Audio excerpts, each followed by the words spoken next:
Hey, you are along for the ride with the Mad Dog and Cole, the All American motorcycle man, Farrell. Vintage racing, expensive and painful.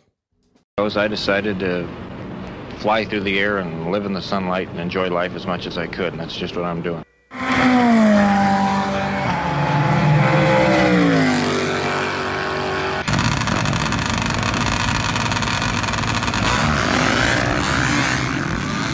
Okay, it's happening. Everybody stay calm. Everybody stay calm. What's the procedure? Stay calm. Wait.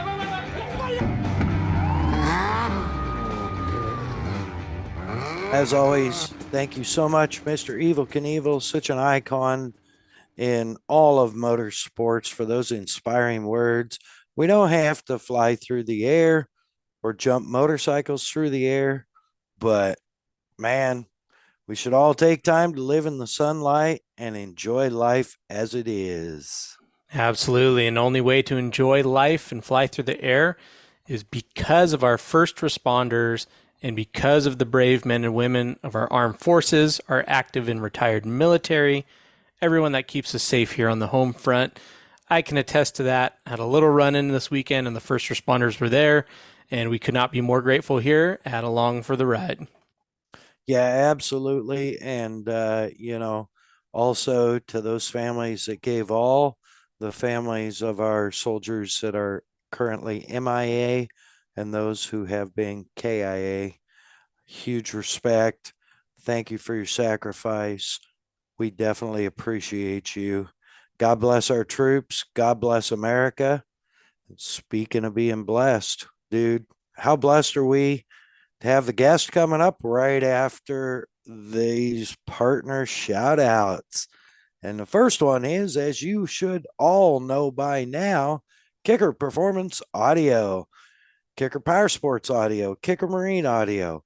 For all your 12-volt audio needs and personal audio needs, whether it's a boat, a motorcycle, a side by side, your car, your truck, you want to shake the windows out of your 83 S15 Jimmy, look them up, kicker.com. Find them on Instagram at Kicker Audio. Man, they are the bomb. They know they are living loud. Speaking of the bomb, how about Bomber Eyewear, Bomber Floating Eyewear, and Bomber Safety Eyewear? And you know what? You can get all three of them together.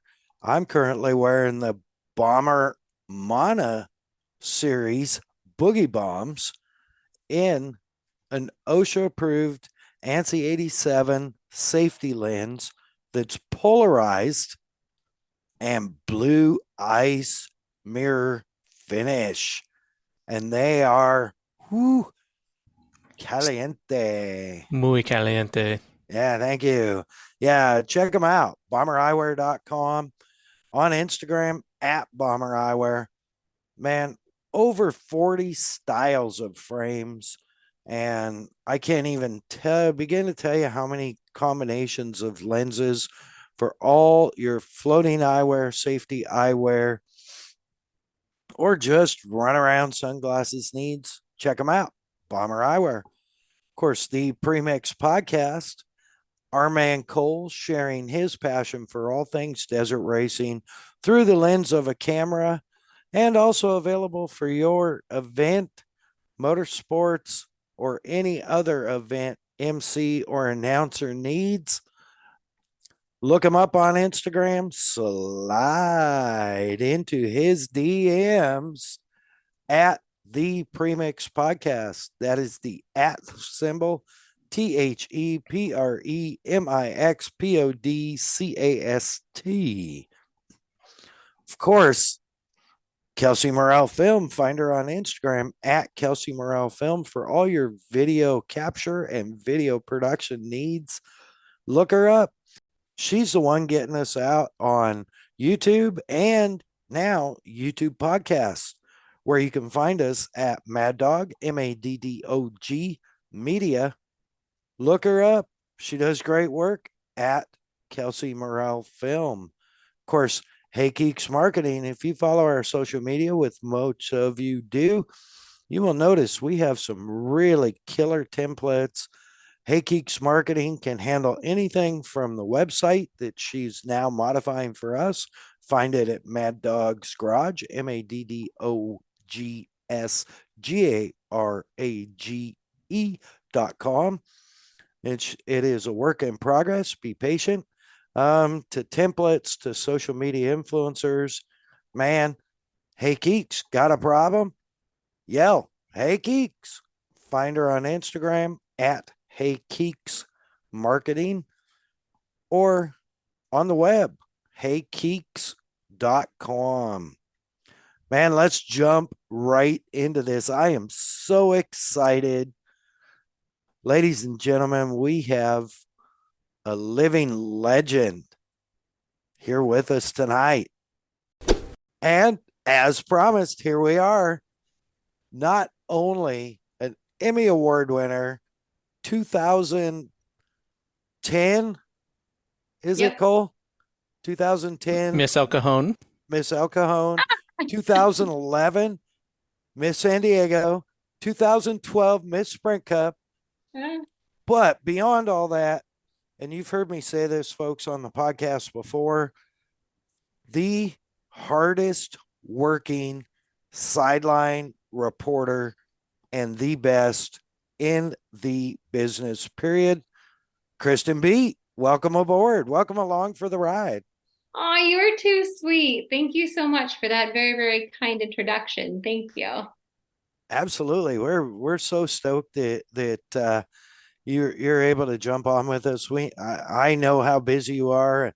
When I sent Cole your email, I said, "Hey, we're going to record Thursday," and he's like, "Okay, cool." And I sent him your email for the link, and he's like, "I'm scared." I did say that. No, you're good. You're good.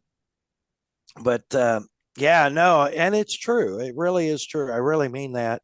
I stumbled through it when we talked about when we did the recap for Springfield last episode. I didn't want to. I don't want it. I didn't want to put you in the hardest working female sideline reporter because I've seen you work and I've seen guys work and I know that you are like the hardest. I don't care whether it's guys or girls. Yeah. And you're really smart, which Thank is you. awesome. There are times I don't feel very smart, but I appreciate that you see the smartness come out sometimes.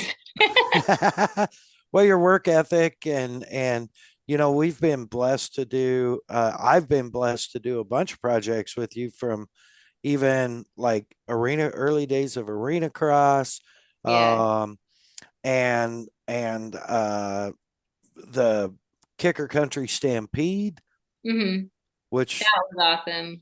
yeah, and you did an amazing job because that's something that like there was a bunch of extra stuff that you ended up doing, if I remember right, like interviews and stuff, because the person that they had signed up to do it no showed, and they're like, "Hey, Kristen, can you do this?" And she's like, "Sure."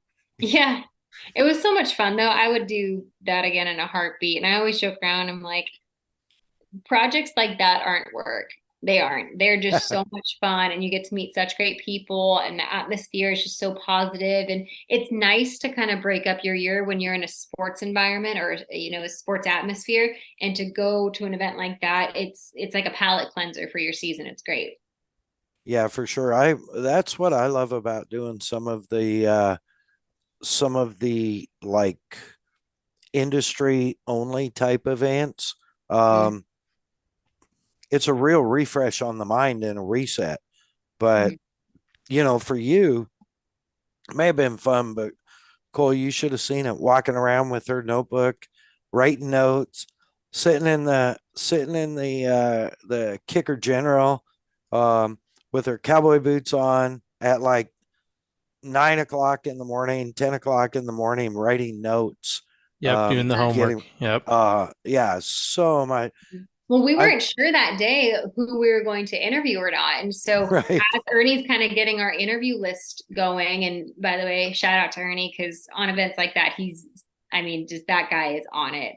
It is so great to work with people who are passionate and driven in that way. But he's getting updates on like who we're potentially interviewing that day. And I'm like, okay, well, I have notes on Morgan Wallen at the time, and I had notes on this guy, but I didn't have notes on this person. Let me go up and Google like how many Grammys they've won or like what they've done in the past. And because you want to open your questions with things like that. Hey, like a 6-time Grammy winner, blah, blah, blah. Or you want to like note, okay, they have an album coming out in September. Like, what can we expect from you on this album that you have coming out? So when we were getting those lists coming in, I'm sitting there trying to Google things. And yeah, but it's always so much fun. Like, again, it doesn't feel like work. It just feels like you're having fun with your friends. Right. And that's how, I mean, even American Flat Track, which I've been blessed to work with you on now for 3 years, you're like, everybody is your friend. That's why it's so hard on race week. It's because you want to Yeah. stay and talk to people and you never get to. Like, we're always so busy going from one place to another. Maybe like in between an interview, I'll get to ask them like, hey, how's your, Jared Mees just had his second daughter, had his second child's daughter, Ellie Mae. And so I, get to barely after, asking him a very serious race related question, be like, hey, so how is it staying up changing diapers, buddy? Like, you get to see how things are for people. And kind of slip those in, but then I've got Brian being like, hey, I gotta go here, and I'm sitting here thinking, okay, we have exactly 3 minutes to get this done until they get hot on track and we can't talk, because that becomes an issue too with flat track. So yeah, Yeah. it's wild, but we do have fun being able to kind of pop around the pits and say hi to everybody, and it does feel like a family because during the week I try to reach out to folks and say hi, and they're really good about keeping up with me too, which is cool. Yeah, that's awesome. So, I mean, all these all this motorsport stuff, and I know I follow your brother on Instagram, and I think I've Yeah. met him years ago at one point, and so we interact on Instagram. But you're a motorsports family. Where did the whole thing start? And by the way, Ascot hat, folks. For those of you who are listening, before we get this up on the YouTube podcast, he's wearing what looks like a vintage real Ascot hat. Yes, So it is not vintage, but you can get them at ascotusa.com. So when we were out at the track, it was on the beach. Oh, This Ventura. Ventura, yes, thank you, Cole. We're at Ventura this year. The guys who used to be the promoters at Ascot, the Agajanian family, they were there selling all the new Ascot vintage merch that they have. And I had to pick up a hat and a shirt because my dad actually raced at Ascot. Going back to your question, like kind of where it all started. Um, so my dad grew up as a hobbyist racer, like during the week, Monday through Friday, he worked construction. My mom did nails. She was a manicurist. And my dad, after hours, like after 5 o'clock, he'd get home and he was our like local mechanic. So he didn't have like a mechanic shop. He just kind of worked out of our garage. People always paid him cash, that sort of thing. But he was a mechanic. So he worked on motorcycles, late models, sprint cars, anything that would come in. He's programmed that way. Like he's really, really intelligent when it comes to building out motors, and he loved racing himself. So a lot of people like know racing is expensive. So he literally like had his day job to take care of mom, dad, the whole family. And then at night had, his little side gig, and that helps them go racing on the weekends and helped us go racing as a family too, which was super cool. So he raced up at Ascot, Midget, which is a type of race car. It's a really small kind of, it's similar to a sprint car without a big wing, but super fun to watch. And he also raced flat track and he raced motocross. And, he put my brother and I on bikes growing up. And we just grew up in a very motorsports driven family. But for us, it was like, that was a reward. Like during the week, if we did good in school, if we, did our chores, if, we minded mom, we got to go racing on the weekends. And that was part of the kind of discipline reward structure that we grew up in within our family. So motorsports was the reward for us, which was cool. that's awesome. I feel like we need more of that kind of system nowadays with today's kids, but I won't go into all that, but that's how I feel, folks. And Well, um, it's like, do you hand kids a tablet these days? And like, it's so cool because my nieces, my family recently relocated from California out to North Carolina. And I've lived in North Carolina since 2012. So I've been out here for quite a while, but my family relocated in the last 3 years. And it's so cool to see my nieces be able to grow up, and not to say all of California is this way, but where they were at, it certainly was not a community in which like they could go out and ride their motorcycles in the backyard, or they could go out and disappear for a couple hours and come back to the house. And, Shauna, my sister-in-law, wouldn't worry. The community we're in now, like I mean, after I checked on the horses, like I came back and, I popped in and they're riding they got those Barbie Jeeps, those little, Oh, and they're yeah. sitting around the backyard and staying up late, and they could have never done that in California. And it's like, they're getting to experience a similar childhood to what I have because of them now living in North Carolina. Whereas in California, I don't know if they would have been privy to that kind of childhood, which is, it's really fun to kind of see other people growing up in that manner, because I do have a lot of friends, especially out in California, like my college girlfriends, when I go back, and a lot of their kids' time is spent inside in front of a screen. So Yeah. yeah, we didn't have that kind of childhood growing up. We were, always on dirt bikes or playing around. We used to, even before we rode dirt bikes, we'd build those little dirt tracks in mom's garden in the back, and have those little, I don't know if it was like Hot Wheels at the time, or, the little motorcycles, and we'd build tracks for them. And man, that was the good old days. The little Evil Knievel sky cycles. Yeah. All that kind of stuff. Little RC car tracks, all the good stuff. That's cool. And Cole grew up riding down in that area in Southern California also. So Okay, so like Glen Helen, Star West, Oh, yeah. Oaks. Yeah. Yeah. Glen Helen's the local track. So Mhm. for about 5 minutes, we had Saddleback again. So that was when I got to go right after school, but that unfortunately didn't last terribly long. But I was grateful to go right after school like 2 times, and I'm still talking about it. Did you ever make it out to Verona Oaks outside of San Diego? Never did. I know like Ron Lachine and all those guys like love it Yeah. because that's like the local San Diego spot, but never quite made it there. That used to be super local. So all the, guys at one point, that was actually Twitch Stenberg when he used to race. That's where he grew up racing and riding at. I'm trying to think of other guys that came from that track. Every once in a while, the Alessis would pop in there, like a lot of Billy Laninovich, like old timey guys who got pretty far in Supercross. We would have Jeremy McGrath out there every once in a while when he was coming up. James Stewart would pop in there every once in a while. It was Josh Grant. Josh Grant raced there a lot. But my dad actually, I told you guys he worked construction during the week. He actually built the 50 track out there, and so they always had the pro track there, like the outdoor track, but my dad's really good on a tractor. And so, he and the other club members, the CMMT guys, were all sitting around one day, and they're like, we need to build a 50 track, mostly because all of their kids were starting to race. And like, right. he wanted the family to come with them. Like, what are you going to do? Say, okay, you guys got to stay at home, or you guys just got to watch me? No, like, bring your kids out there, ride them too. So they built one of the first 50 tracks in Southern California that was like actually built for P-dubs. So yeah, they cleared out all the wood out there. They built a sick little track, and we used to have so much fun. And that's where a lot of the, P-dub racing started getting big in Southern California, was because they finally had a track. So then all the other tracks out there started building P-dub tracks. Oh, how funny. Yeah. So they kind of started that out there. That's crazy. Wasn't your first bike a P-dub? It was, yep. A 94 PW50, yep. Hey, yeah, there we go. Yep. White with the purple seat. I wish I had it. I literally had the same bike. I've got a picture of it. Let's break this out. Cole, do you have a picture of yours? I do. Of course. Oh, it's so and tell. Never forget the first bike. I feel like everybody's got like a picture of their first bike in their camera roll somewhere. Because I'll talk to like older people too, like a Lee Diffie, and he's got a picture of his bike. And oh my gosh. Daniel Blair's got a picture of his, and everyone's got, a picture of their P-dub. This one, here's one. Here's a good one. Bring it up right there. Look at that. Yep. Right on the starting line at Verona Oaks. Oh my gosh, how cool. I know. Yeah. Little P-dub. Here's another good one. Oh, that's a great shot. Isn't that's that what's so funny is like growing up, like pictures were kind of rare, like of you riding. So it's like if you have 1 or 2 from back in the day, like that's a big deal. And now it's like 500 a weekend by a parent, Oh, I know. Well, and so at Verona on the big weekends, like the big club weekends, they'd have a guy who actually like stayed out there. I don't know if you ever saw those things. They like always attached them to a little keychain, but it was like a viewer. Yep. And it had like the little photo cutout, and he could make them like same day. Oh my gosh. Not like a Polaroid, but they'd like literally have them like pulled out from the camera and he cut the little slice and put it in the viewer.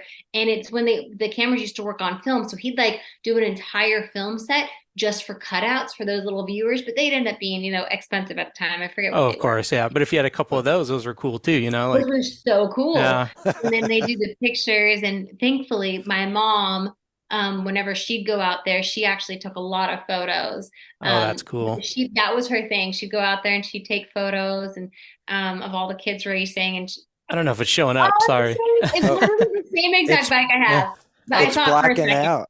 Is I it? thought, Yeah. I Cleared out. thought on the turnaround before it went crazy. Yeah, Yeah, that's in Vista at my grandparents' little track, so close to Verona, but not quite Yeah, Verona. no, I know where this is at. Yeah. Yeah, his Oh, how grandparents had a track, still have Still have, yep. a track on their property in Vista. So Yeah, just got to dodge 88 orange trees. That's the hard part. but yeah, oh man, that's so funny because we've talked to a lot of guests in motorsports and all forums and everybody, it seems like had I never had one, but had like a P Dub or a Z50 or something, something like that, which is super cool. It's and what a great way, really, what a great way to grow up. I mean, I grew up kind of similar to that, but of course, my dad was a preacher, but he worked 4 other jobs. But his roots were from Southern California, and early on, he was what was it back then? NASCAR Grand National Winston or NASCAR Grand National West crew chief in the Oh, wow. for a couple of years. And Yeah. so his love for motorsports, just continued on.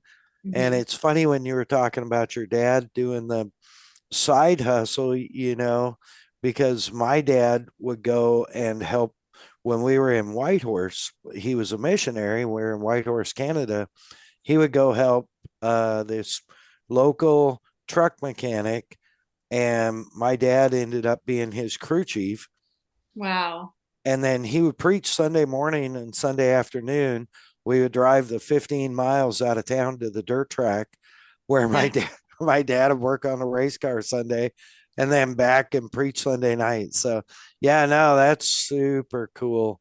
But you had a lot better place to do it. I mean, Southern California, that's kind of the Mecca, It's a hot spot. You had, I mean, back then, if you wanted to pursue a career in two-wheel racing, that was where you went. Four-wheel stock car racing has always been a Southern, for a long time up until, maybe the last 10, 15 years. Like you had to be in the South to race four wheels. You had to be in Southern California to race two wheels. Now there is a trend. Two wheels is moving to Florida. They're departing that area, even North Carolina a little bit more. Four wheels, we have a few teams out in, Colorado for a hot minute. We had a few teams. And I mean, it's starting to branch out a little bit, which is pretty cool. Yeah, that's pretty rad. So how long now? Okay, so you're riding 50s and then what? Then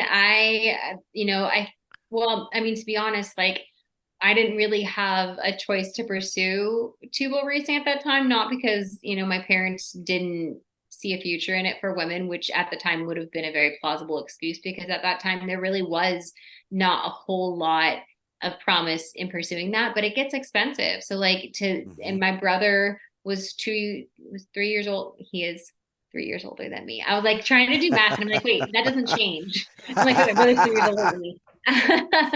But yes, my brother's 3 years older than me. And,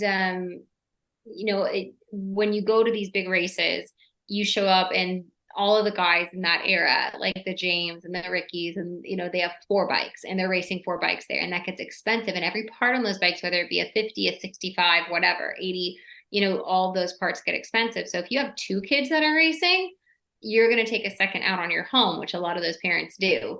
My parents, I think at that point were like, where is this going for her? And I wasn't particularly at that time like, wow, I want to be a motocross rider. I loved cheering my big brother on, and I'm still that person. Like, I love seeing other people accomplish their goals and reach their goals. And I love not being a cheerleader per se, but like being that person. So like I would go up and sweep my brother's gate, and my dad would hold, his pit board, and my mom would have the water, and we were just such a cool, tight-knit team. And there was never any inch of me, like when my brother started riding 65s, that felt like, and my dad asked me, my dad's like, do you want to race? And I was like, I'm fine warming his bike up. Like, I'm good. Like, I didn't really feel that like I have to be on a bike. That just genetically was never anything that I was like, I have to do. So I didn't. And I was okay with that. And it's, I've gotten some criticism for that in the past. And people are like, well, you should have, pursued it. And it's just not in everyone's heart to do that. It's just not. And if it is, good on you, girlfriend. You do that and you pursue it and you take it as far as your little heart wants you to take it. But for me, it just wasn't in my heart to do. And you should always follow your heart. So in my heart, I love being a part of my family. I loved supporting my brother. I loved helping them. So when it came to like all of us as a family getting in the RV and driving out to races, I loved that for him. And during that time, like it was actually a really positive thing for me because I was able to kind of sharpen and hone in on my scholastics. So, I would read a lot when I was at the racetrack when my brother wasn't racing and I couldn't help. Or on these long road trips, my brother's watching race film or watching moto stuff or like talking to coaches, I was reading. And that actually inspired a really great love of literature that I now have as an adult, but it also helped my vocabulary. So now that I talk, that is helpful. Well, and it's funny because you said there's some maybe some people that said, oh well, you should have pursued that, but maybe they haven't like seen your career stats. Yeah. Because I think Well, it worked out pretty doggone good if you're asking me. everything works out how God's plan, right? Like God's got a Yep. plan for everybody and it works out how it's meant to be. And there's certain things Amen. that are in our heart for a reason. And that the criticism that I've gotten in that was just like, oh, well, she must have not been passionate about it because she didn't want to be a pro racer. No, I was passionate about facets of it, but not actually racing. And I think that actually makes me a better reporter because I developed an interest in the mechanics of it. Like I could change the oil in my brother's bike before he could. And there are certain things that like I was more interested in and could share with my dad and have that relationship with my dad develop in different ways. So like I loved staying up late because when you get back, like my brother used to always get tired. He'd watch the bike, but then he'd go in and go rest and go to bed. My dad and I would spend hours. I'd stay up until midnight. My mom would make us peanut butter and jelly sandwiches and walk them out to the garage, and I'd just be sitting on the stool, and he had the little rolly work thing, and he'd hand me a tool and we'd work on it together. And that was like our time, and that was always so special to me. And now as a reporter, I like, not to toot my own horn, but I'm one of the few reporters that can watch them change a clutch and know that they're changing a clutch and call it Right. as it's happening. So that's been such a benefit to me. So again, like God has a plan. Like God knew like, hey, she's not going to take this far. So let's make sure that like we hone in on those skills. And he iron sharpens iron. And so like I have been sharpened since I was very young to be in this position, which is very cool. It's super rad. And you're, like I said before, extremely good at it. The best in my book. And speaking of the clutch thing, um, it stuck in my mind. You called a clutch change on the gate or something Oh, at World Supercross. Yeah, yeah, at yeah. So World Enzo Supercross. Lopes blew out his clutch after the second moto. And side note, preview, they're going to be changing the format for next year. So they'll actually have more time before their third moto. And it's not called moto, sorry, it's called GP race because we're fancy there. I love GP. that. Pinky's out. Figured out, y'all. But yeah, so he burned out his clutch, and they're sitting there trying to change it with like I think it was 3 minutes on the clock, and his poor mechanic is sitting there like like trying to touch the casing and like get it back on and screw it, and the screws are heating up, and his like screwdriver's heating up. But it was, I mean, that's exciting. I love that. That's the part of racing, even with stock car racing, like you mentioned, you kind of came from four-wheel racing, the adjustments and what they're doing, and especially with a new series like World Supercross, we're learning on the fly and it's so fun to call. I have a blast doing that. Yeah, that's rad. And Cole knows about changing parts when they're hot, because now he's moved into a bike chief position Oh. for a GP guy, Uh-huh. Grand Grand Prix and District Desert. Yep. Yep. District 38 GP guy. Uh-huh. So, and they're actually doing really well this year. They did great last year, first year with him, and I'm always grateful because Cole still is like, hey, like our first pit stop was like 2 minutes long. It wasn't that bad, but it was bad. He can You're like, he Not can listen, good. it wasn't that bad. yeah. Let me make sure we correct you on that. It's like a minute. It was probably a minute 43 by his description, but no, it was like, it's really cool for me because obviously, currently I'm not racing any, making sure the Vikings not around. I'm not currently racing anything.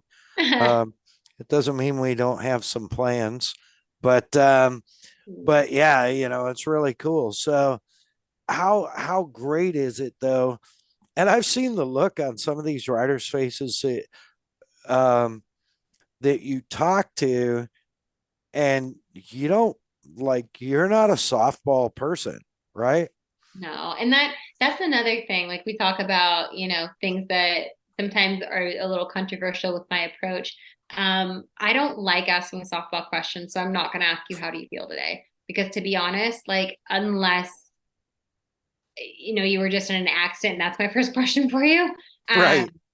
and just not that's not in my playbook. I try to ask pointed questions because if you do your homework and you know your story about something, how do you feel isn't good enough. And that's my biggest pet peeve with some reporters is that they will go in and be like, well, how do you feel after you got this win? It's like, did you watch the race?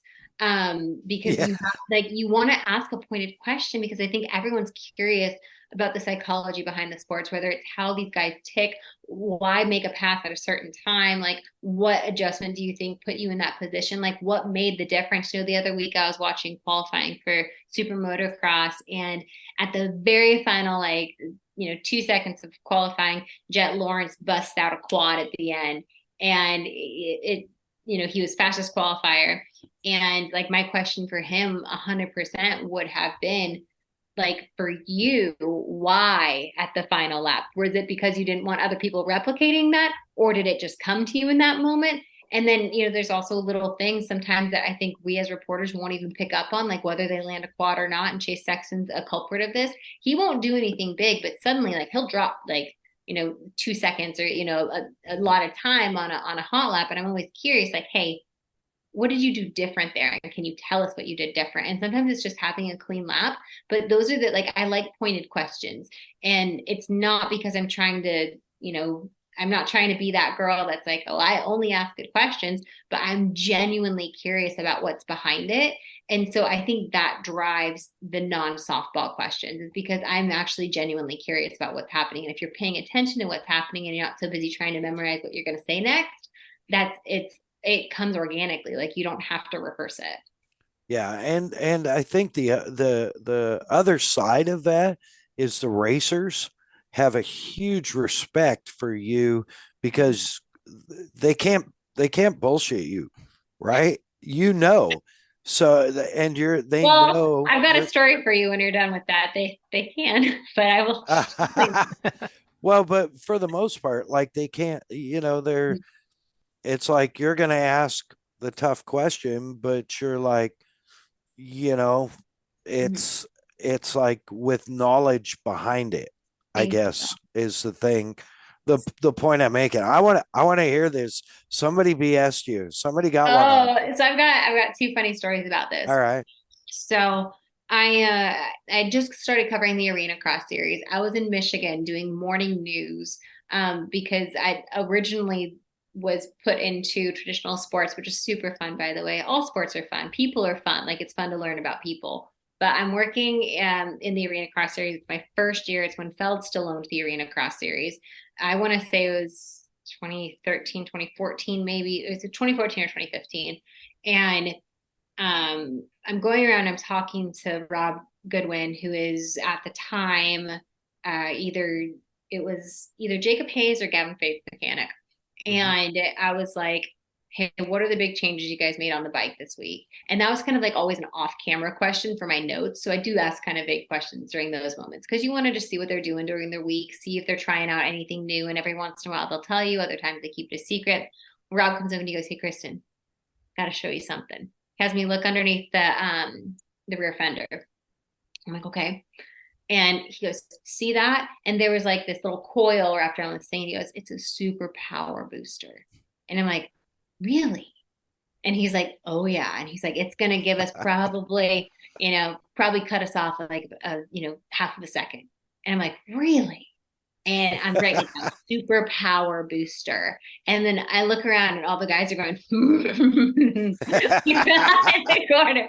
And I look up and then I look down at my pad and like super power boosters, because I'm so into my notes. I'm like believing them as I go. And I mean, man, now every time I see those guys to this day, like when I run into Jacob Hayes or Gavin Faith, they all go, hey, Kristen, you checking on the super power boosters?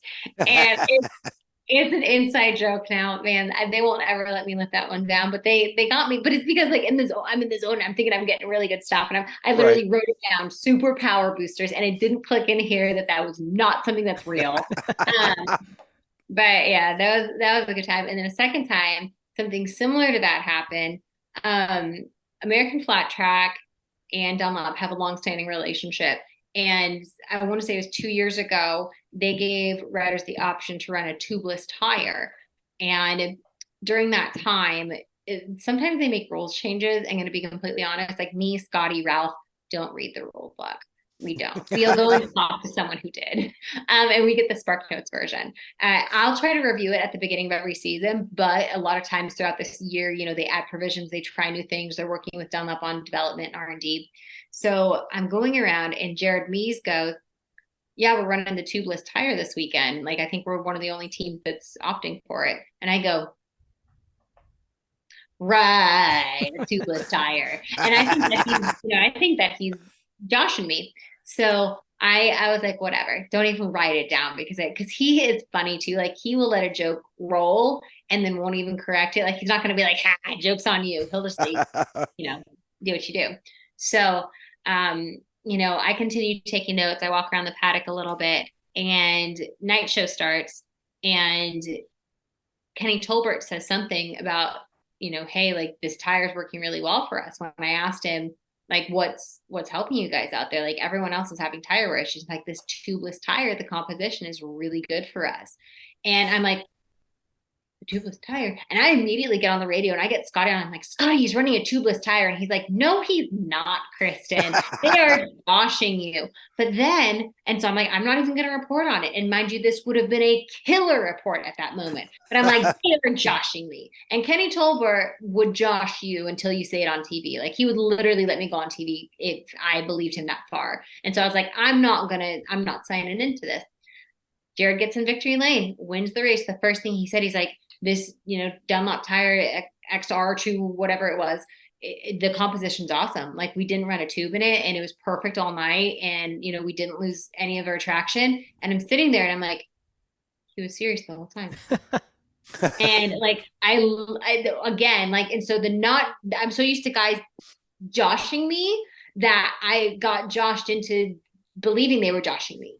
So that was another funny one. And finally I go up to Jared after the race is over and I'm like, you should have told me you weren't kidding. And he's like, I tried to tell you. And he said, but you were so dead set that like every tire had to have a tube in it. And I'm like, well, live and learn. One of those things you miss. Yeah. That's great perspective. So, because you can get in the zone and Rob Goodwin love Rob to death. Yeah. He was actually supposed to be in Springfield. And something came up. I had him hooked up and he didn't make it, unfortunately, to Springfield. But he's good people. But he will mess with you. He will mess with everyone. Oh, those guys, they think they are so funny. Yeah. And yeah. They are very funny. Yeah, he does a good job of it. He's actually tried to get me a couple times and even like at one point I was looking at Kyle's bike, KP's bike this last year, Mhm. and I can't notice something up with the forks, and I mentioned something, and he goes, "No, that's how it's always been." And I'm like, Rob, I love you, but I don't believe you right now. And, Yeah, that's and he you just know. smiled and walked away. Yeah, And I'm yeah. like, okay, It's okay. got to be something, but they're not going to tell you. They Yeah, don't get no. the secret. But Yeah. it's funny too, because you were talking about, these guys hitting that, um, all of a sudden knocking 2/10 off or a second off or whatever. Um, KP is famous for that too.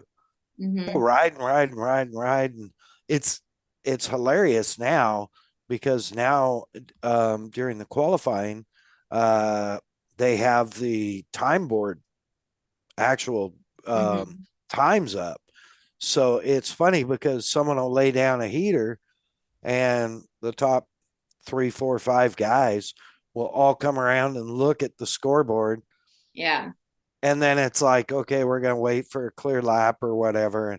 And so it's funny that, you see so much of that. So Yeah. now you went from, you were supporting your brother. He's riding motocross and your family team. Um, Obviously, college. You went to San University of Diego, San Diego, USD. USD. Okay, and studied. I didn't read that part. I read No, your you're good. bio. Yeah. So I majored in comm with a minor in pre-law. So my goal was to go to law school, and that did not happen. I like the comm, well, because for pre-law, I was, I did okay with testings, so I wasn't worried. Like they always say, like, oh, you need a major in business to go to law school. You need a major in psychology. I wanted to do communications, and my emphasis in communications wasn't actually broadcast at all. It was psychological communications and nonverbals. So I went into like nonverbal communication and started studying like the psychology because you could also use that communications with an emphasis in psychology to go into medicine and actually be a psychologist, which also interests me at the time. So I'm like, okay, kill two birds with one stone when I'm a senior. I'll decide if I want to be a psychologist or if I want to be a lawyer. And I didn't end up being Well, lucky us. Sorry, but lucky us. Get to see on Thank you. TV. Yeah. Thank you. Yeah, and I mean, you've done literally, um, any of our fans that don't know the full scope of what Kristen's done. Um, Everything from Arenacross, Supercross, Endurocross, NASCAR. What, I know I'm missing Hot another Wheels, four Monster wheel Truck, sport. sex games, college football, some NHL stuff. Yeah, Yeah. hockey. Hockey. We loved Red Wings hockey. Well, I, worked more with the Grand Rapids, their AHL affiliate, but loved hockey too. That was a fun one. But there's something about motorsports, I will say that. Like there is something, and I grew up pretty country, and so there is something about getting your boots dirty. A lot of those stick and ball sports are great. And granted, like my husband plays one, so Yeah, I don't have anything against them, but there is something special about motorsports. yeah, yeah. And I think you're right. It's like, for some of us, like us three, it's in our blood, right? Yeah, it Eh, really is. I I have a very dear friend who listens to every podcast and actually has the beginning of episode 47, which is our kind of spoof podcast, because that was my one of my primary race numbers. So we decided that was going to be our blooper reel, which Cole pirated and surprised me. I thought I was going to be cutting in on it here and there. And all of a sudden he's like, okay, it's done. And I'm like, well, I didn't get to say anything. He goes, just listen. And it was stellar. But my friend has, incredible athlete, incredible athlete. Um, Definite appreciation for motorsports, but not a motorsports guy. Mm, And so, some of us sticking balls in their blood, some of yeah, us, nitros in our blood, or two yeah. stroke bean oil, or, whatever. I mean, for me, if I could get the smell of nitro, race fuel, and bean oil all mixed together, You'd it's like like, wear it. You'd wear it. yeah. What did I call it, Cole? Cotton candy for adults. Yeah, I believe Yeah. so. Sounds right. Yeah. See, Smells I like always cotton remember candy. like there is a certain distinct smell that I remember of going to El Cajon Speedway when I was growing up because my uncle raced, my dad helped out, as a mechanic on his team.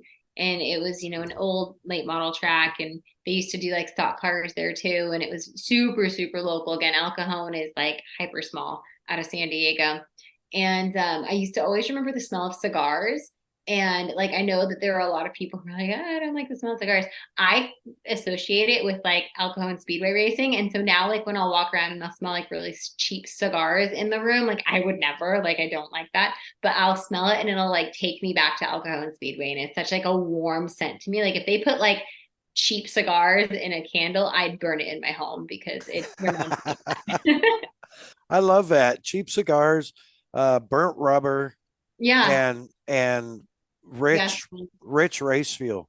Yeah. Um, That yeah, was I'm right there with you. When mhm. I started doing stock car stuff back in a long time, probably before you guys were born. Um, I finally I worked 11 years with a Northwest team that did some tour stuff and super stocks. And I started out building street stocks and hobby stocks for a 16-year-old daughter. And I know exactly what you're talking about as far as Yeah. that smell, and we Yeah. go now Havasu, when you come down, you have to come down in the winter months and we'll go to Havasu 95 Speedway. Oh yeah. No, I know what you're talking about. Yeah. Yeah, quarter mile paved speedway, and Local race and was it Friday or Saturday night for y'all? usually Saturdays. Yeah. I love it when they run the Saturday afternoon show. And Viking actually will go with me. Now, the first time she was like, I don't know. And then she went, and it was like, this is crazy. Yeah. But I don't know if you get this, like when you go to racetracks and stuff. Um, when you go with Cole, are you like crew chiefing the whole race? Me? Yeah, like watching bikes or watching cars, and you're crew chiefing. Um, You're like, oh, so they missed the setup or they need this, and he's yeah. like, how do you know that? Well, no, so I am notorious for being a homebody when I'm not working. So we don't go to a whole lot. There's a little local dirt track out here, East Lincoln Speedway, that we'll go to every once in a while and say hi to people. But for the most part, like I January through up until like first week of September, I don't have a weekend off. And like Yeah, then once September hits, that's kind of the race season is dwindling down. But what racing is available, we'll watch on TV. And I am, I'll get in my jammies at 5 o'clock. We'll cook dinner. We'll be ready to watch Supercross, whatever's coming on. But when we do watch Supercross, he gets so annoyed because like he loves racing. Like he has a racing sim. He's so into it. And he does the iRace, or he did iRacing stuff for a little bit, and he watches Formula One, and he does, he's so into it. And so it's not like he doesn't know about it already, but I'll be sitting there and I'll be like, oh, Barsha's gonna set him up. Barsha's gonna set him up on the inside. You watch, he's showing him a tire, and he like literally will turn up the volume on the TV and look at me. Like and then I'll be like sitting back and I'll be like telling him a story, like, yeah, his mechanic, blah, blah, blah. And like they're trying out this stuff. And Cooper Webb's actually on last year's chassis, but they won't tell you that. And like all, little side notes that I kind of know about what's going on. And like sometimes Cole like follows up on it, and for the most part I feel like he just puts earmuffs on and like actually watches it and tries to enjoy it. And he's like, you know it's like seeing the Emerald City when the curtains come down, and that's how yeah, I see a lot of sports now, which is a bummer, but it's still fun and we still watch it together. And we'll talk about it the next day, even when he's on the road. So he'll call me and he'll be like, yeah, I'm gonna watch that tonight, or I'm gonna watch it on my phone when I get back. And yeah, it makes for good conversation the next day. yeah. It's super cool to have that though. I mean, you're very blessed, and that's I had not, since I quit circle track racing, I had not been back to a paved circle track, a stock car track since I quit. Mhm. Because it's an addiction. Really, for me it was, and crew chiefing 5 cars in a weekend and building 2 motors during the week because maybe I got a little greedy with the power on the super stock, or a little too much cam or whatever. But it was a full absorption thing, and I still worked a full time job, and that was before Viking and I were together. And now I was able to take her to a circle track, and I didn't feel like I needed to be in the pits telling them how, you know, Um, it was, but it's the same thing though, mhm. because she enjoys watching it. Yeah. But then I'll be like, he's used the good out of his right rear, or I missed it. The right front spring's a little too soft. He's got too little too much layer. She's like, "What are you doing?" I'm like, Yeah. "Well, look," and she's going, I'm watching. I'm having fun. Yeah. You don't need to crew chief me through this race." And I'm like, hmm. But she's pretty good about it. Actually, she's like, wow. After the first race, she was like, wow, Yeah. you, that was like, it just adds that little extra Hmm. where I think it helps build like your relationship around things that, like, she's not super interested in motorsports all the time. So, it helps with some insight. And I'm sure you guys are the same. And Cole has, you have a grinding schedule. Cole has a grinding schedule. More so, even more so Yeah. than me. Like I look at my schedule, and granted, you and I, when we do fly, we're flying commercial, and you drive, which is a whole lot harder. But yeah, his schedule is a grind. Like they play so many games, and granted, like their accommodations are a little bit different than ours, and they're able to relax a little bit more, and they have a masseuse on staff. And I always, I'll finish like a 48-hour work day where I'm just literally like fly into wherever I'm flying into, get to my hotel, have 3 hours of sleep, wake up, hair and makeup, go to the track, come back, and I'm on empty, and Cole calls and he's like, yeah, I just finished pitching and then I had a massage and cold therapy. I got in the ice plunge and I got in the jacuzzi after. And I'm like, oh, that's so nice. Good for you. Here's that. It's funny you bring that up. Not that part about Cole. I don't, I'm not going to drive a wedge there. But for like, I don't know if I've talked to Michael about this, but Kristen is like the queen of the early morning flight post race. Like, what time's your flight? Oh, it's at 6 a.m. tomorrow. I'm like, it's like 10:30 right now. Oh Yeah. yeah. Oh, And it's like hopefully a it's 2-hour drive to the airport. So like you're before yeah. that.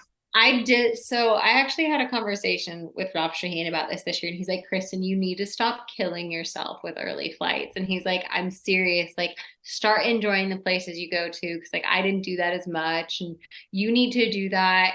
And like, it is very true. I am the queen of the like earliest flight to get out and get home. But that is, I'm also young. I can do it. I bounce back. I tell myself that, but then I end up getting home and I'm like, I don't have nothing in the tank. But when you love what you do, again, like it doesn't feel like work. And I'm very Yeah. blessed in a way where it's like I enjoy going so much. Sometimes I would joke around with my mom because we do so much philanthropy work at home and during the week, and we have so much going on. Sometimes my work feels like a little vacation because I love motorsports so much and I love what I do. And then when I get back home, it's like, okay, time to take care of the horses. We have 3 foster dogs right now. Cole's working with Power Cross. Cole's out of town right now. I need to make sure they have baseballs up there. And so we're doing like so much for our communities and for our philanthropy and with our church during the week. Those feel sometimes more like jobs, which I know they shouldn't, because it's great because we're doing God's work. But it is a lot of work doing God's work. So Yeah, I'll end up absolutely. booking like the 6 a.m. back, and we're right back in it and cleaning a pasture at noon. And my mom's making me a sandwich, and we couldn't do it without, a lot of people are like curious about how, we kind of do it, and we couldn't do it without my family. That was one of the coolest things when my family decided to move out here and start kind of helping us. My dad still works with my brother building off-road trucks right down the road. But my mom now is around to help us with the animal rescue. She's here helping us with power cross and making meals for kids, and with, every foster dog that we bring into the home. She's, watching them for us when we leave. So it really is a team effort, but that is why I get those 6 a.m. flights. It's because I go home and like back to work at home. But it's a good work. And when I get to go out of town, that is kind of like a little vacation time for me. Cause we don't, there are some jobs I do for the money. There are other jobs like flat track, they know. Yeah, yeah. We're not doing it for the money at flat track. We're doing it because we love it, because it's so much fun. But yeah, those jobs you don't do for the money, you do because you love the people and you love doing it. And yeah, so then when I go back home, that's the job. So Yeah. One thing I want to touch on flat track, and then I want to jump to some of what you just talked about. But one thing on flat track, um, I think it was Sacramento this year was the first time I had heard you and Scotty in the booth together. yeah, that was so much fun. That was fantastic. You guys, I mean, I love Ralph, and Ralph and Scotty do a great job, and I like the fact that Ralph like 2 years ago burned Scotty on a it goes to 11 when they were talking about the kicker stuff, and Scotty didn't know Spinal Tap. So I love that part, and super rad. But to hear you and Scotty in the booth together, I mean, I've known you guys for what feels like so long now. I'm sure it's only 5 years or so, but yeah, but I just like you guys were fire. You guys Thank were you. so That's so kind of you to good. say. Thank you. It And was we have such a fun time, and it was so cool. It actually kind of happened by mistake. It was super hot outside. In those conditions, they have like one TV truck. And if not, like I'm kind of sitting outside in the heat. And usually Scotty was just calling practices. And I was like, hey, Brad, what do you think? Like, is it cool if I hop in the booth? And it was just going to be like a guest cameo thing. And then I walk out, and everyone in the front of the truck was like, you should think about that. Like that was really good. And they started like asking me to come back. And then I started actually asking them, I'm like, hey, when Ralph isn't here, like, is it cool if I hop in there? And they were okay with it. And then it ended up being a thing where they actually like appreciated it. And Facebook fans were super stoked on it. So I actually enjoyed it. But the one hard thing is it makes it difficult to gather notes in between practice sessions because you're up there. So I kind of started this trend where I'd like do the first practice session. We'd kind of open the show. I'd leave the truck. I'd go and get notes, and then, they'd take over from there. But I had so much fun in the booth, and it's cool to see women like Jamie Little, who have now in motorsports made it more common. Like now mhm. women are getting into the booth and they are calling races. And granted, they're in a play-by-play position. I feel like I would be better suited. I'm not a play-by-play. I'm not like a bit. I'm not a conductor. I would love to be more in an analyst or a color position. Mhm. And that's kind of the role that me and Scotty have. Like Scotty's talking about the times and where the guys are at on track. I love talking about the bikes, the mentality. And so I had a lot of fun doing that. And it would be very cool down the road to maybe um, go in that direction. But again, I think sometimes the credentials for that position are, well, you had to have ridden a bike professionally. But there are also a lot of, commentary casts that are that are three deep. And so you have someone who's an analyst who knows the sport in and out, who knows the psychology, someone who was on the bike themselves, can speak to the, posture and the grammatics of it. And then you have your play-by-play guys. So we'll see how the sport kind of shifts in the next few years and what happens as it continues to grow. But if they ever go three wide in the booth, I would be there in a heartbeat. Yeah, I would tell them do it now because it was that good. And Thank I you. can only imagine like it with the current people like you and Scotty and Ralph. Oh my good Lord. Would It that would not be so cool? it would be so much fun. And it's, ultimately racing serious. There's a lot of serious stuff in racing. It's a career for all of us, uh, but it's still entertainment. Yeah. And I think a lot of racing series, and Cole, I'm not calling anybody out. I'm keeping my mouth shut. A lot of racing series have gotten too serious about too many things to realize we just want to be entertained. Yeah. There's a lot of stuff, there's a lot of fodder we don't care about. We want to be entertained. We want good personalities in the booth. We want good people on the mic, and we want to see good racing and good background stories, Yeah. or any kind of sports for that matter, in my opinion. But yeah, we see it because we're huge. We are big on the FIA rally raids, and Dakar is a huge thing for us, Mhm. primarily because a couple of kids that I used to start it. Well, I started sponsoring Seth when he was 10 and Mitchie when he was 12. And they're now Dakar stage winners and, all this stuff. And they're still like Seth just turned 21, and holds the record for the most stage wins in a Dakar. Yeah. And so, but FIM and no, I'm not. I made my peace with them. They don't do a good job of covering things that don't interest them, like records, especially in Dakar, set by Americans or American racers. There, how's that, Cole? No, that's perfect. And you gave a very political answer for a very political topic because they like to see their countrymen win, and which is understandable. But yeah, when it's a worldwide broadcast, it gets a little Yeah, you feel left out from a sport that Americans aren't too established in. yeah, and I don't feel like you leave anybody out. Like Kristen's friends with everybody, and even in the grand, what did we call that? The grand award ceremony or Oh, the something? award thing. Go ahead. Yeah. Yeah, when I mean, when you and Scotty were the MCs, and you guys did a fantastic job, and I was entertained, but it was fun. Like it was fun, but for me, it was also like my heart was swelling because I love you guys so much, and to see up there presenting the awards and all that. And I think it was uh, Cody Kopp, who won the Parts Unlimited AFT Singles presented by Kicker Audio Mhm. Championship. I think after the award was given and all that, and the hands were shook, and then like I think he just gave you a great big hug.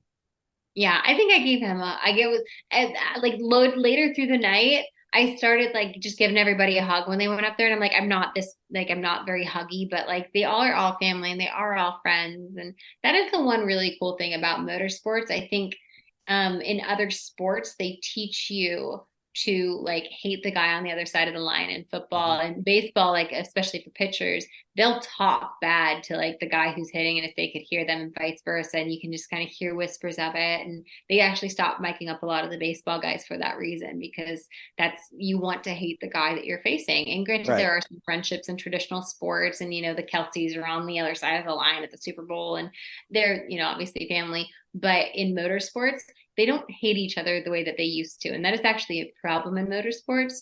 And we talk about that a lot, that now they're all friends and they're flying on the same planes. And they don't want to take each other out and they all love each other and it's kumbaya. But it's also a really cool thing in motorsports because you don't get that. And because of that, everyone grows up together and everyone realizes how much they've sacrificed to be in that position. And everyone knows the inherent risk that is associated with participating in sports like that. So It is very cool because you have these families and these relationships that you otherwise wouldn't have in traditional sports because you're all so close and you were all traveling all the same weekends. Whereas other sports, you may play, the Giants once in a season, or, in baseball, you might play a team a few times. But with motorsports, you were racing the same guys every single weekend for 17 to, 20 weekends a year. And you develop these families because you're always on the road in different places, in certain places you may have a home track, but you don't really have a home field in the way traditional sports do. And then on top of that, when these guys are growing up, like you have to be so committed to these sports. And I think that commitment reflects in that sense of community because in traditional sports, you have a little league team you can sign up for, you have a Pee-wee football league that you can sign up for. But if you want to race, you don't have that in your backyard. You have to be so committed. Your parents have to drive you, sometimes hours upon hours, sometimes move where you live to pursue these sports that are very niche sports. And so, again, that creates a further sense of community for a lot of these athletes. And it's so cool to see that family kind of representation in sports still. Yeah, I agree. I agree with that 100%. And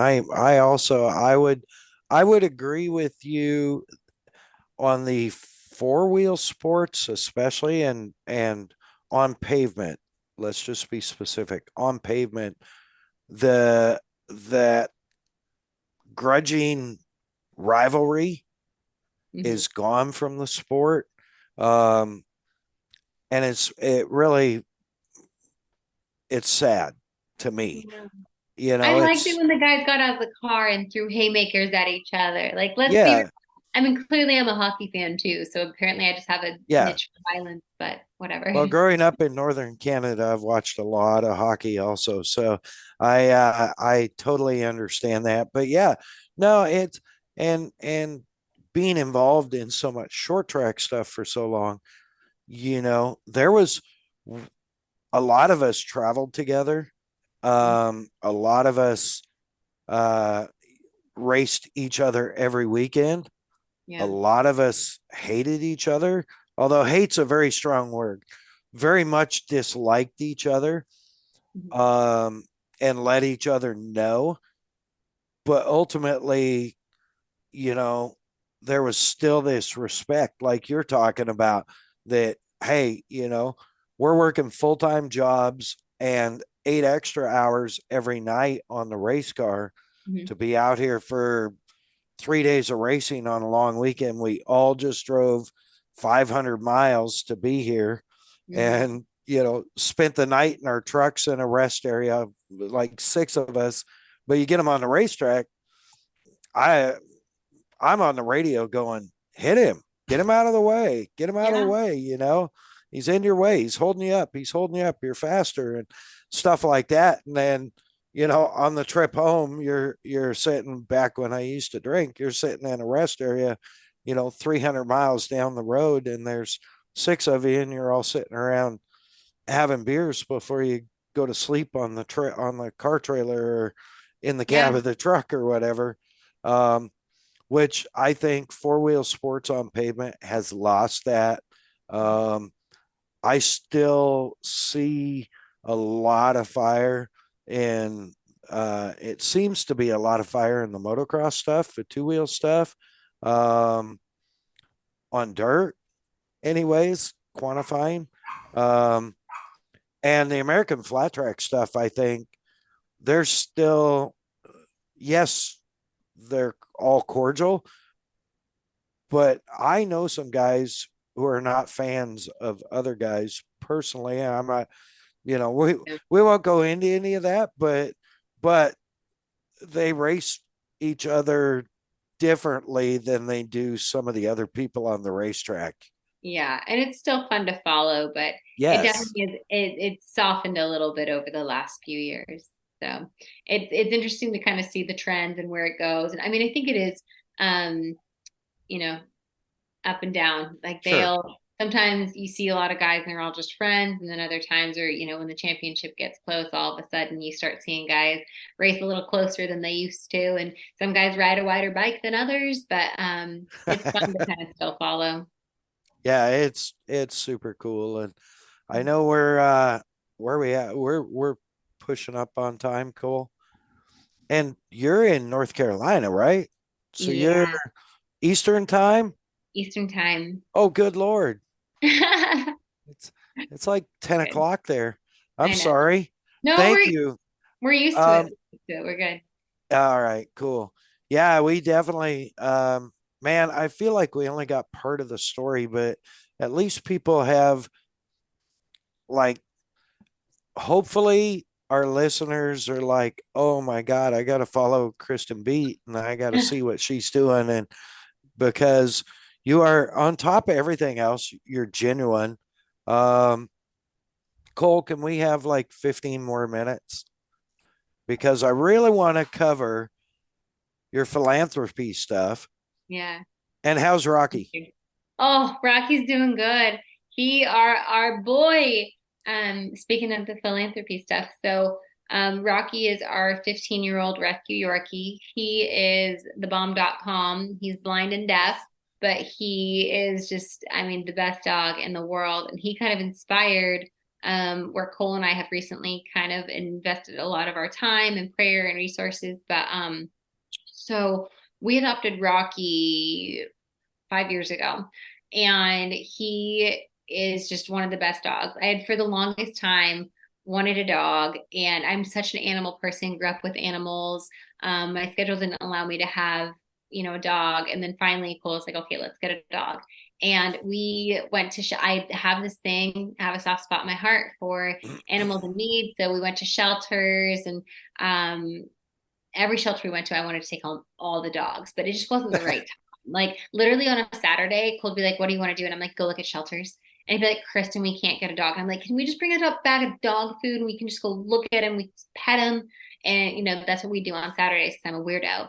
And so we drop off some dog food and pet the dogs. And he tell me, "Okay, well maybe down the road we can get a dog." So finally he tells me we can get a dog. So finally we're going to the shelter, and we are under the pretense of we are getting a dog. And I was so excited. I mean, I was in my Sunday best. I wanted to impress the shelter and show them I'd be the best home for because you have to apply when you go to the shelter too.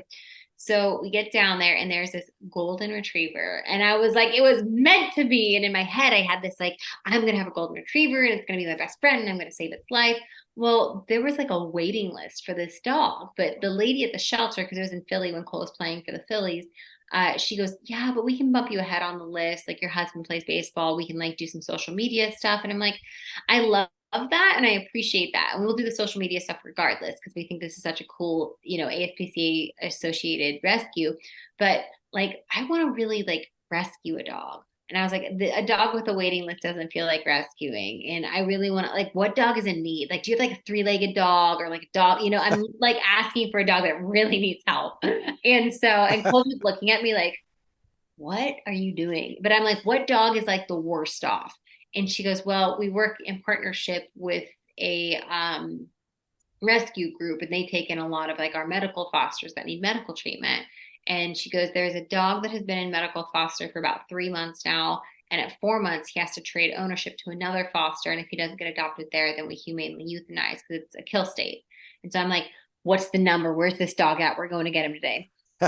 And so we go down and we didn't know what kind of dog he was. We didn't know what was going on. And they go, well, he is, at the time he was 10 years old. He's a 10-year-old Yorkie. He has severe cataracts. So at the time he's only like partially blind and he's deaf. And Cole's like, Kristen, no, like that dog is for someone else. This is not the dog. Like I told you can get a dog. Like you get a dog. Like that's not a dog like that. And he was listing all the boy things.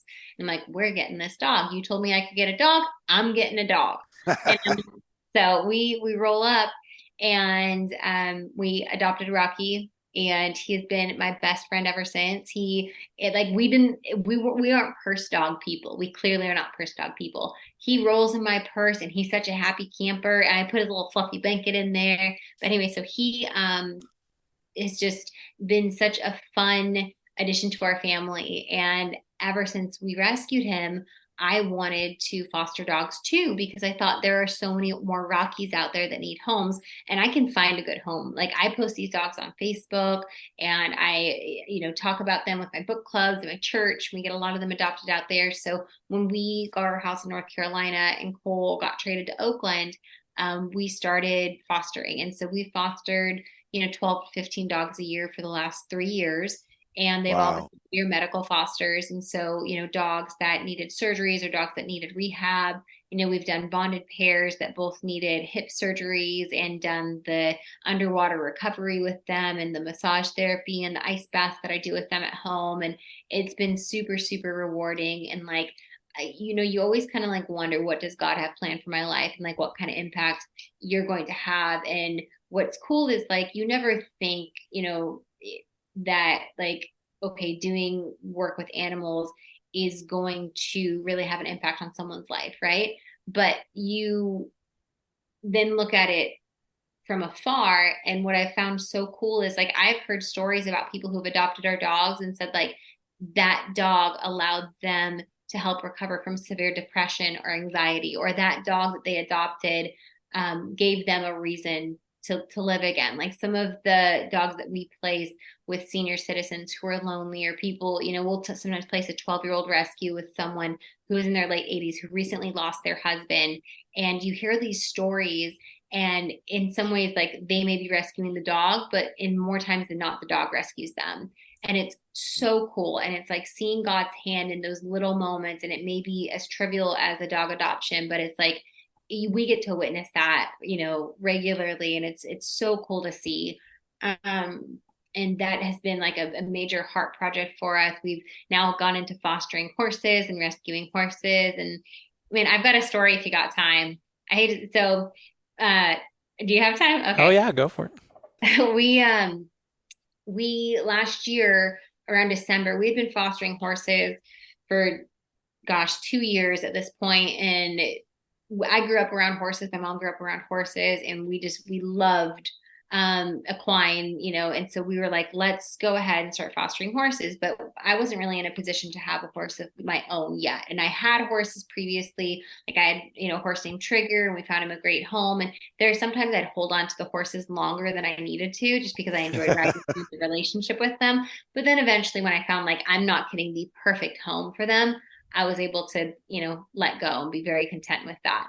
And all of the horses we followed up on. But in December of last year, they had a major kill pen auction in North Carolina. And unfortunately, because of COVID, a lot of folks, lost their jobs, or a lot of people had to relocate, because now the workforce is going from here, and they went to their COVID budgets, and they're working with 10 people on staff, and they're just sticking with that 10 people. And so a lot of folks who even, own property, or people who, at least out this area, can no longer, and unfortunately because of inflation, can no longer afford to feed their horses. And the prices of hay were at one point $4.50 a bale, and they're $14 a bale. And for people who have horses and don't have the pasture and they're buying hay, it gets very expensive. So when you don't have any other choice, there are certain auctions that are fine for horses. There are other auctions where, an older horse that's 10 years plus goes for meat prices, and it's a kill pen auction. So what they'll do is they will auction off good horses that may just be a little bit older.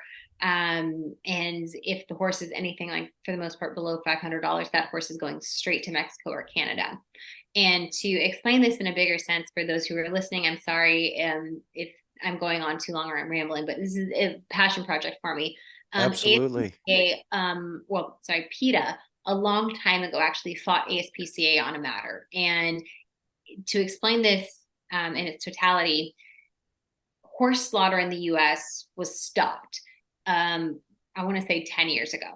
And it's the worst thing that actually ever happened to people who care about horses, because when PETA fought to end horse slaughter in the United States, what that created was pipelines. And so where all the horses for the kill pens and the auctions would end up, now there's these pipelines, right? So these horses, instead of being humanely killed or used for processed for meat under FDA regulations and animal like, they used to have sanctions that protected the way the animals were used for meat and for processing. Now they go to Mexico and Canada where they're not protected at all. And it is incredibly inhumane how these animals are treated and the way down there. So where they have these auctions here, and PETA fought for this because they thought, let's end horse slaughter in the US. It was the worst possible thing for the horse industry, for people who actually care about horses, because now they are put on transports. They are not fed. They are not given water. They are stacked one on top of another to where they are breaking each other's backs out of fear. And I mean, half of them end up with broken legs when they get down to Mexico.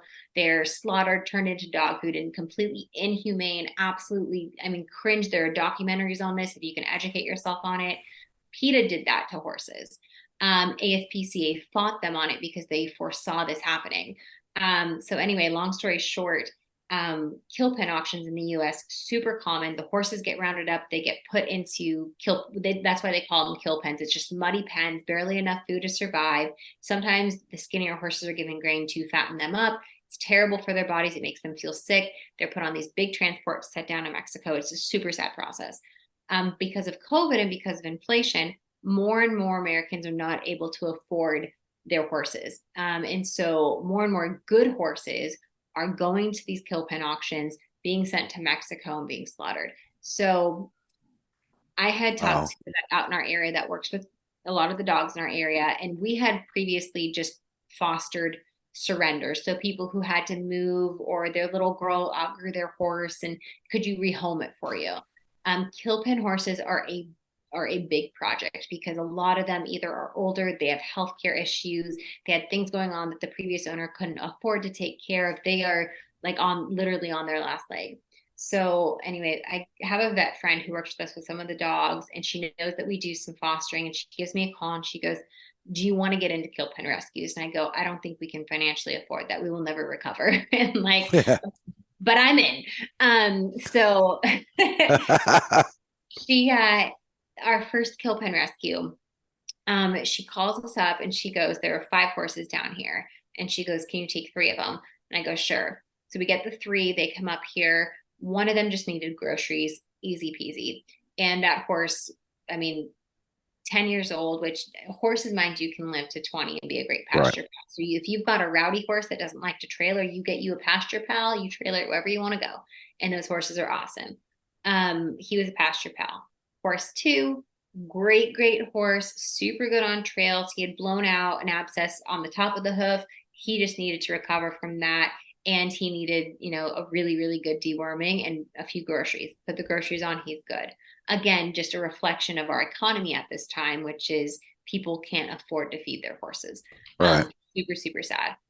Third horse that comes in, she is skin and bones, sweet as can be. No one wanted to put a saddle on her because she was so weak. She had not had her teeth done. She had worms. She had EPM, which is like a neurological horse disease, but you can treat it. Treatable, expensive to treat, but you can treat it. And I just look at Cole and I'm like, I don't want to turn this horse around yet. Like, give her a little more time with us. Because in addition, like, you never know when you adopt out these horses, how good the home is going to be. You pray about it and you hope that it's going to be a great home. So I just like, Cole, I'm like, let's keep her for a little longer. Let's keep her. So at the time when we got her name's Hope. And I was just, there's something in her eyes. And sometimes you just have that connection. And I'm like, we can't adopt her out.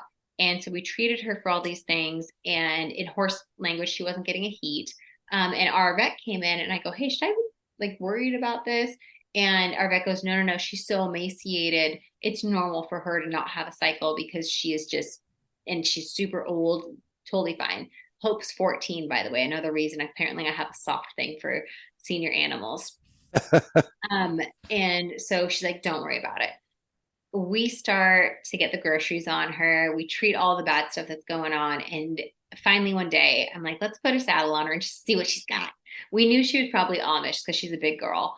And so we knew she drove, which is pull a cart, but we're not trying that. We're not doing that. But put a saddle on her. She's really good. Like, kind of fancy too. Like, she knows some fancy stuff. And I'm sitting here and I'm like, you feeling good, girl? You want to try some stuff? So we try a little bit in the ring and I'm like, okay. At first you could tell she was like, oh man, they're going to put a saddle on me. And she's head shy. So like if you try to put a hand up, she like flinches. a few weeks go by. We start doing some work with her. I'm really enjoying her. Obviously, she's my horse at that point. I'm like, we're keeping her. We go out on a trail, and I'm not kidding. I come back and I go, this is the best trail horse I've ever ridden. She's not afraid of anything. She steps over everything perfectly. She's not afraid of water. There was a crane that flew in and she didn't spook. Whereas like the $50,000 horse that my friend has is like freaking out and like nearly sending her to the ER, and Hope's just like, up. And she's such a good horse. And so I start bragging to all my friends. I'm like, y'all, I got a kill pin horse. It's the best trail horse I've ever seen. And she was all of $200. And like, I mean, granted, we don't include the vet bills on that, which we're Right. higher than $200, but still less than the $50,000 horse that spooked. So we're just feeling so blessed. And like every night I'm going to bed, I'm like, Lord, thank you for our, billion dogs we've got. Thank you for our family. And thank you for a Hope. Cause like, what a nice little surprise. One more surprise, y'all. So, and then like, I'm kidding. Like you guys need to like add some more time to this thing. Cause like, this is a long story. So we get a few months into this and she starts to back up, and I go, oh boy. And so we called the vet, and that goes, no, she's not pregnant. She's eating too much clover. And I'm like, y'all, she hasn't had a heat since we've gotten her. You said she was emaciated. She is a big horse now. She has a bunch of groceries on her and she is still not getting a heat. And like, they don't fix female horses. Like it's very, you geld every boy that comes up. Girls, you don't do that so much. So you just kind of don't know. Well, sure enough, they do a test and she is pregnant. And Wow. Cole, I call up Cole and he's like, so we have 2 horses now. And I'm like, yep, you bet we do. So the story gets crazier. We're so excited. And like, obviously for me, I'm sitting back and I'm like, we don't have the time for this. Like, I don't have a time for a baby horse. I'm so excited about it though. We will make the time. So we're learning all the things we do with baby horses. I've never had a baby horse before. I didn't like the birthing process. What do we do? Learning what we're supposed to give her, the vitamins, all that stuff. She wasn't due until first week of October. She wasn't supposed to have her baby until now, essentially. And a couple weeks ago, actually 2.5 weeks to be exact, I come back to check on her at night. I fill up her water. She's acting crazy in her stall. And Hope is not a crazy horse. Like Hope, like I've said, she is a blessing. She is the calmest horse you will ever see. She's kicking and kicking and kicking and rearing up. And I'm like, she's going to break the stall. So I open the stall up. I put her in the round ring and I'm like, go run it out, girlfriend. I don't know if like something bitter in there. I'm thinking, like maybe she got stung by a bee. Go run it out. I close up the round ring. I walk over to the barn to get a flake of hay just to throw in there so she can snack for a little bit. I figure I'll clean out the stall until she chills out. I get back to the round ring. The fences are busted open, literally busted open. And I'm looking around and I go, where's Hope? And I call my mom immediately and I go, Mom, like I just lost our pregnant horse. And she goes, no, because like Hope's an eater. She like was once starved, so she loves to eat. So my mom's like, she's around the barn eating somewhere. Go check the pasture. Like she probably, got out of the round ring because she was hungry. Like go check there. We were so like, there are some horses that like, if they bust out, we're like calling the cops. Like where's our horses probably in North Carolina at this point. But Hope is not that horse. So I pop in my car, put in 4-wheel drive, roll down to the pasture. I roll over behind the other barn and I don't see her.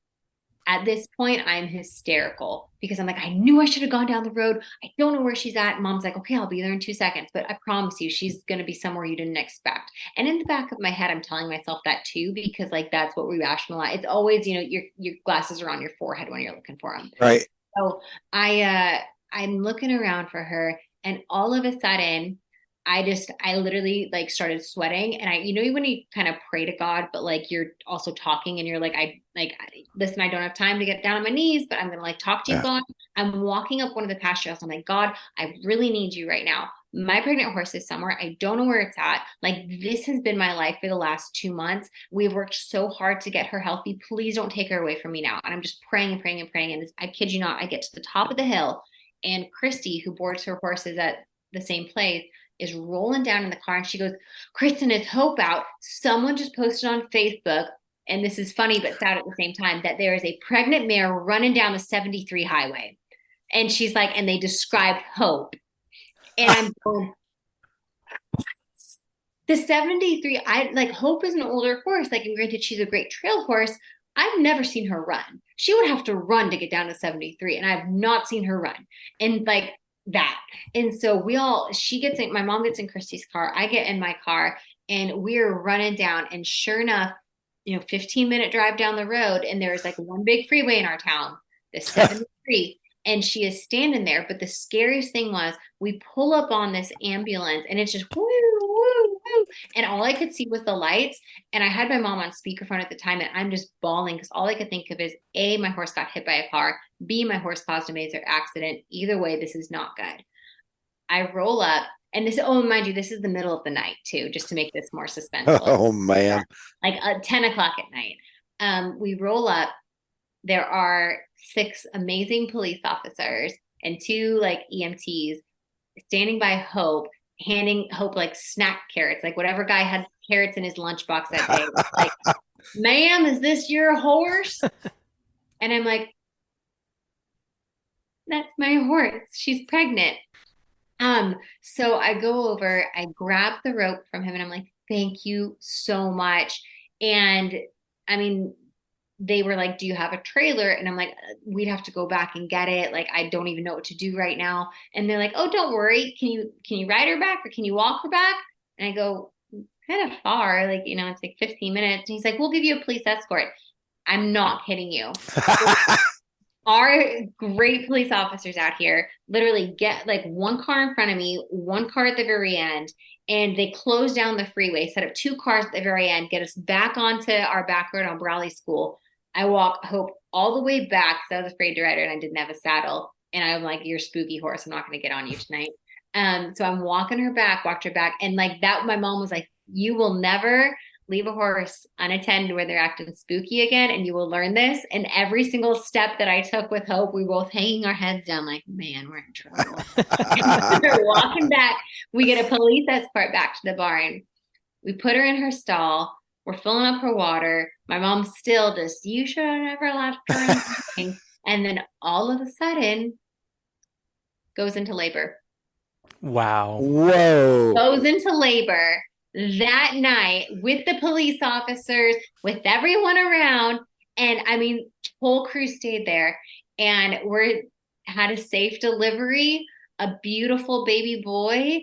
And we ended up naming him Chief after the police chief that we found her with. So Awesome. Chief is now 2.5 weeks old, and she was our first like true kill pen adoption that we decided to keep. And now we get to keep her baby boy Chief, who is now in colt training, a healthy, very big baby boy.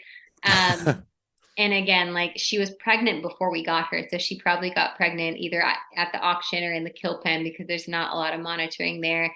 But it has been the coolest blessing and the most fun. Like, these are just the things that, like, people think volunteering or doing good for your community is like, well, I have to, there's a lot of different ways you can volunteer. Right. They're all so rewarding. And in this instance, especially, it was super, super cool, and just a really long, very fun story. Sorry, guys. No, these are the stories people need to hear, I mean, it's like fostering an adoption. It's not just, I don't know, it's not just a term, right? Like, it's part of your family. It's a huge part of your story now. Like, yeah. It's so crazy. And it's like, especially Hope's story is just so cool. And it has been like, it's made our lives, it's connected us with so many people. Like, now we're friends with the police officers that walked us back, and they come up and they see Hope at least once a week now and bring their families. And it's very, very cool. And it's been such a blessing. And like, you never think when you adopt that it's going to, they're going to become part of your family, but they really, really, truly do. And it's just so cool. That's awesome. I don't know. I mean, I literally had tears in my eyes. So it's a well, good thing. I've got pictures of Chief on the Instagram, so you gotta go check it out. I'll have to look it up. Chief is a handsome boy. I'm struggling today on the pet side, so that did my heart good, because we don't have any pets, but Keeks has been here for several months, and she's got the little 4-year-old 4-pound Yorkie that now runs Papa Wheelie's house. Uh-huh. and runs Papa Wheelie. Uh, Yeah. and she just jumped on a plane with the Keeks and flew to Central Oregon for a month. Mhm. So I walked in the house after dropping her at Vegas Airport. I walked in the house and It's I'm like, pretty quiet and lonely, ain't oh, it? it's crazy. I I had to finish up a beadlock wheel, which I did in the living room and the kitchen, which um, Karina's always crazy about. But there was no little Yorkie like trying to climb up on the wheel, going, "What are you doing?" Yeah, I Yeah. was like, "Wow!" I swear to God, it probably took me twice as long. So But I totally feel you that. miss them when they're not in your home and they bring Yeah, such, such a joy. And, you always kind of, God knows every sparrow and we are the stewards of animals. So, we are to steward the animals. We've been for stewarding sure. animals. Yeah. What a great story, and the rescue stuff. Is there um, websites that Yeah. people can Yeah. like? So, um, Because most people, like most of our listeners, probably maybe won't go to North Carolina and rescue a horse or a dog, no. but a lot of our listeners can afford to send $5 or $10 somewhere, and Yeah. y'all better, because Kristen's going to give you where to look it up and be a Yeah. helper. So, you can always go to ASPCA, your local shelter. I don't suggest necessarily sending money. Do you know what my favorite thing to tell people is?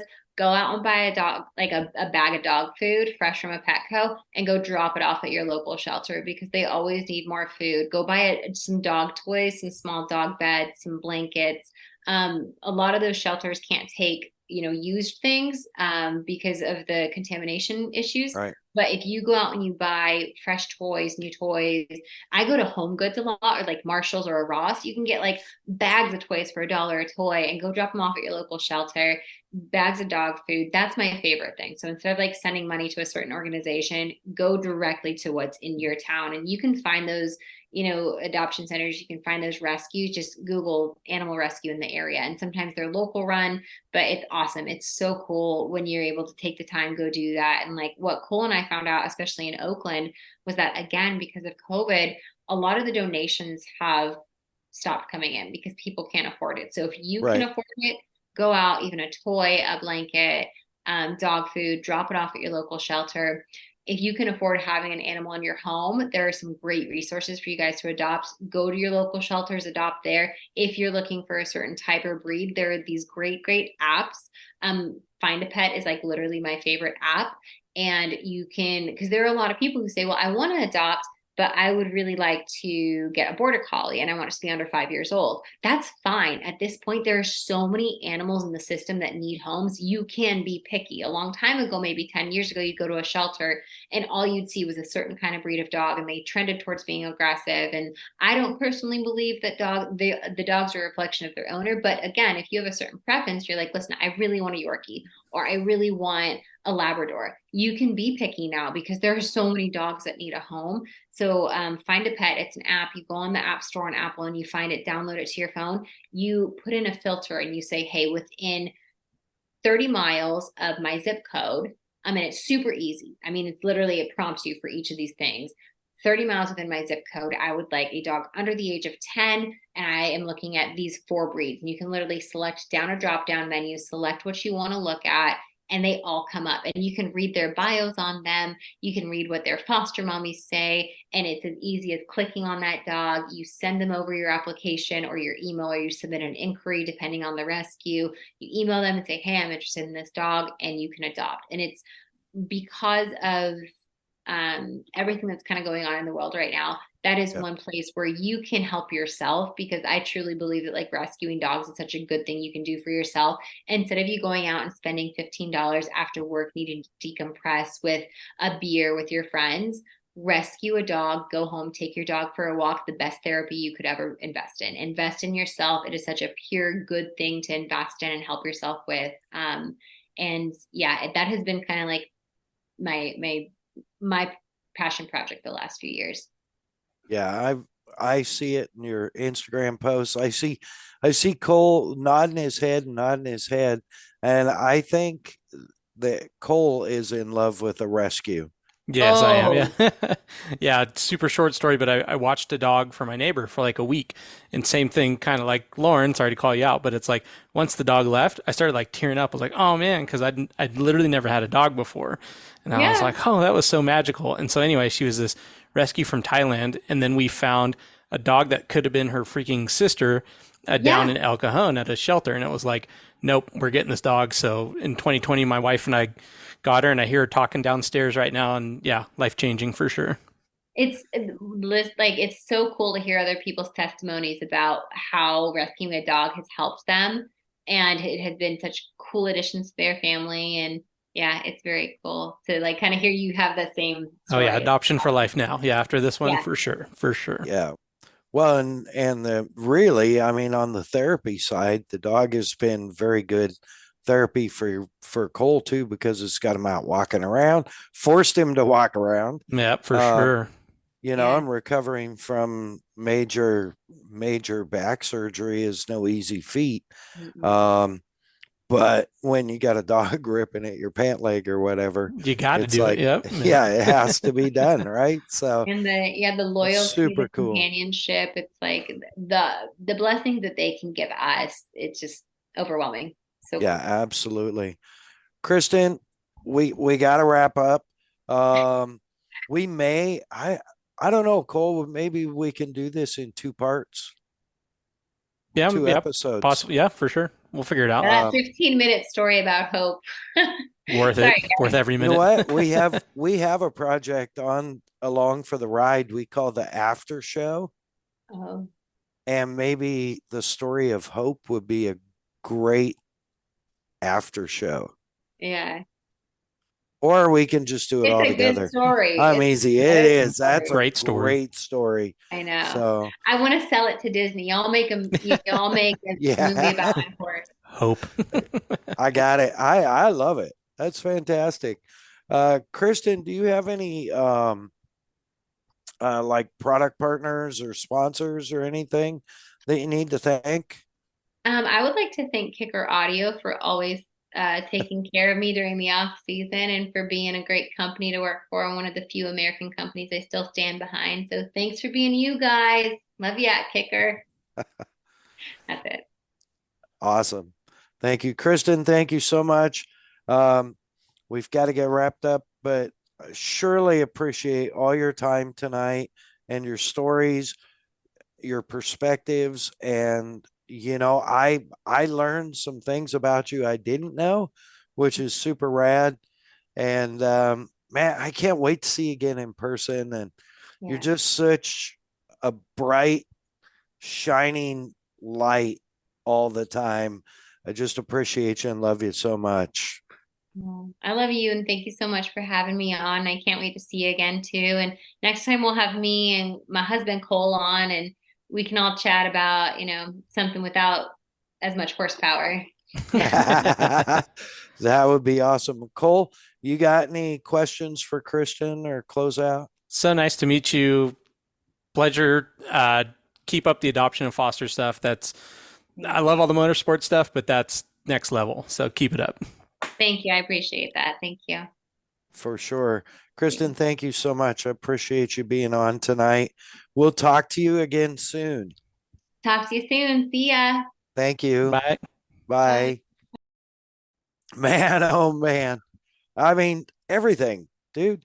Philanthropist, Emmy Awards, sports reporter, NASCAR reporter, stick and ball, hockey, News anchor, sports anchor, sports anchor, and pre-law student. incredible, yeah, pre-law student, incredible, like rescue warrior for rescue animals.